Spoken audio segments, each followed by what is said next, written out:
இந்த உலகத்துல உங்களை அதிகமா நேசிக்கிறது யாருன்னு தெரியுமா? ரத்தத்துல இருக்கக்கூடிய வெள்ளை அணுக்கள் தான். நோய் கிருமி எதிர்த்து போராடி நம்மளை ஆரோக்கியமா வச்சுக்கிறாங்க இந்த WBCs. மொத்தத்துல நம் உடலை காக்கும் சிப்பாய்களா வெள்ளை அணுக்கள் விளங்குறாங்க. சிறப்புமிக்க இந்த வெள்ளை அணுக்கள் 5 வகைப்படும். நியூட்ரோஃபில், பேசோஃபில், ஈஸ்னோஃபில், மோனோசைட் மற்றும் லிம்போசைட். எல்லாமே நம்ம எலும்பு மஜ்ஜையில தான் பிறக்கிறாங்க. இதுல லிம்போசைட்னு சொல்லக்கூடிய வெள்ளை அணுக்கள் நோய் எதிர்ப்பு சக்தியில முக்கிய பங்காற்றுதல். நெஞ்சு எலும்புக்கு அடியில நுரையீரலுக்கு இடையில இருக்கக்கூடிய நோய் எதிர்ப்பு மண்டலத்தின் முக்கிய உறுப்பாக கருதக்கூடிய தைமஸ் சுரப்பியை நோக்கி இந்த லிம்போசைட்ஸ் பயணிக்க ஆரம்பிக்கும். தைமஸ் சுரப்பி ஒரு ராணுவ பள்ளி மாதிரி. அங்கு இந்த லிம்போசைட்ஸ்களுக்கு நோய் கிருமிகளை மட்டும் எதிர்த்து போராட பயிற்சி கொடுக்கப்படுது. தவறுதலா இந்த லிம்போசைட்கள் உடலின் சொந்த செல்களை அழிச்சிட்டா உடனே அந்த லிம்போசைட்கள் தைமஸ் சுரப்பியால அழிக்கப்படும். கடுமையான பயிற்சிகளை கடந்து லிம்போசைட்கள் டி லிம்போசைட்களா முதிர்ச்சி பெற்று ரத்தத்துல பயணிக்க அனுமதிக்கப்படும். டி லிம்போசைட்ஸ் பல வகைப்படும். அதுல ஹெல்பர் டி லிம்போசைட்ஸ் பேட்ரோலிங் பண்ற போலீஸ் மாதிரி நோய் கிருமிகளை கண்டறிஞ்சு தகவல் அனுப்பும். யார்கிட்ட தகவல் சொல்லுங்க தெரியுமா? கில்லர் டி லிம்போசைட்ஸ் கிட்ட தான். பேர்ல இருக்கிறத போல நோய் கிருமிகளை இதுங்க உடனே அழிச்சிடும். ஆனாலும் சில சமயம் டி லிம்போசைட்கள் நம்மோட சொந்த செல்களையே அழிச்சிடும். ஆட்டோ இம்யூனிட்டி என்று சொல்லக்கூடிய தன்னுடல் தாக்கு நோய் இதனால் ஏற்படும்.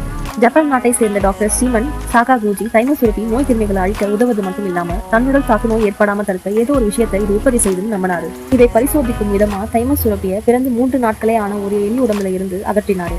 எதிர்பார்த்த மாதிரியே எலி தன்னுடல் தாக்கு நோயால கடுமையா பாதிக்கப்பட்டுச்சு. நோயை குணப்படுத்தும் விதமா ஆரோக்கியமான டி செல்ஸ் இந்த பாதிக்கப்பட்ட எலி உடம்புல செலுத்தினாரு. எலி உடம்புல செலுத்தப்பட்ட டி செல்ஸ் எலி மேலும் பாதிக்கப்படாம காப்பாத்துச்சு.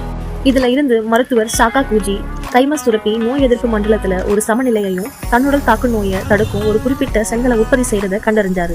ரெகுலேட்டரி டி லிம்போசைட்ஸ்னு அதுக்கு பேரும் சூட்டினாரு.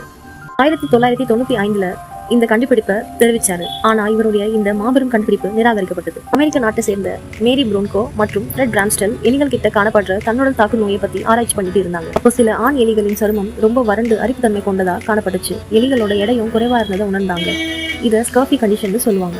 இது FOXP3 ஜீன்ல நிகழக்கூடிய மரபணு மாற்றத்தால ஏற்படுகிறது. மியூட்டேட்டான FOXP3 ஜீனால மனிதர்களிடம், அதுவும் குறிப்பாக ஆண்களுக்கு ஐபெக்ஸ் சிண்ட்ரோமும், எலிகளுக்கு ஸ்கர்ஃபி டிசீஸும் ஏற்படும். ஸ்கர்ஃபி டிசீஸால பாதிக்கப்பட்ட இந்த எலிகள் கிட்ட டாக்டர் சாகாகுச்சி சொன்ன பீஸ் மேக்கர்ஸான ரெகுலேட்டரி டி லிம்போசைட்ஸ் இல்லாததுதான் காரணம். 2001ல இரு அமெரிக்க விஞ்ஞானிகள் FOXP3 ஜீனால தான் ரெகுலேட்டரி டி லிம்போசைட்ஸ் உருவாகிறத உறுதி செஞ்சாங்க. இதை பார்த்த டாக்டர் சாகாகுச்சி மற்றும் குழு ட்ரெக்ஸுக்கு மாலிகுலர் ப்ரூஃப் கொடுத்தாங்க. மகிழ்ச்சியான செய்தி என்னன்னா, இவங்களோட இந்த கண்டுபிடிப்புகள் 2025ல நோபல் பரிசு வென்று கொடுத்திருக்கு. இந்த கண்டுபிடிப்புகள் மருத்துவ உலகத்துக்கு ஒரு புதிய கதவை திறந்து விட்டிருக்கு. தன்னுடல் தாக்கு நோய்க்கான சிகிச்சைக்கு பேர் உதவியா இருக்கும். ட்ரெக்ஸ் கவுண்டை அதிகப்படுத்துறது மூலமா உடலின் சொந்த செல்கள் காப்பாற்றப்படும். இந்த ட்ரெக்ஸ் கேன்சரை உருவாக்குற டியூமர் செல்களை சூழ்ந்துட்டு நம்ம நோய் எதிர்ப்பு மண்டலத்தால கேன்சர் செல்களை அழிக்க விடாம தடுக்குது. ட்ரெக்ஸ் பத்தின புரிதல் வந்ததால இப்போ அதோட கவுண்டை குறைக்கிறது மூலமா கேன்சர் செல்களை அழிக்க முடியும். பொதுவா உறுப்பு மாற்று அறுவை சிகிச்சையில நம்ம உடலானது புது ஆர்கன் வைக்கிறத ரிஜெக்ட் பண்ணிடும். ஆனா ட்ரெக்ஸ் ஒரு பீஸ் மேக்கரா செயல்படுறதுனால இதனோட கவுண்டை அதிகப்படுத்துறது மூலமா சக்சஸ்ஃபுல் ஆர்கன் டிரான்ஸ்பிளான்டேஷன்ஸ் ஃபியூச்சர்ல நடைபெறும்.